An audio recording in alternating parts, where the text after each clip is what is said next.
Komuna e Tetovës, respektivisht komisioni i cili ka bërë vlerësimin e dëmeve nga vërshimet dhe breshëri që shkaktoi dëme në kulturat bujqësore dhe objektet e banimit, ka përfunduar elaboratin dhe i njëjti ka kaluar në Këshillin e Komunës. Sipas informacioneve, dëmi i vlerësuar është mbi 62 milion denar. Sipas kryetarit të këtij komisioni, Festim Zeqiri, dëmet janë ndarë në 2 kategori.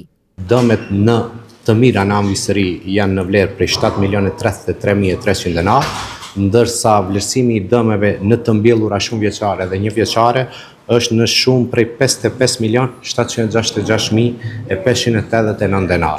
Dhe me thonë, vlerësimi total është në vlerë prej 62.799.889 denar.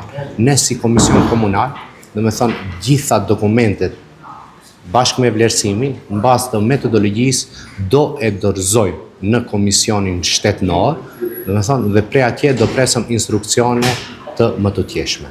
Përndryshe mbi 500 bujq të rajonit të Tetovës nuk arrin të marrin dëmshpërblimin për shkak se Komisioni i Qeverisë, që është shkalla e fundit, i ka kthyer dokumentet e parashtruara nga Komuna e Tetovës si të pakompletuara. Probleme të njëjta ka pasur edhe në komuna të tjera.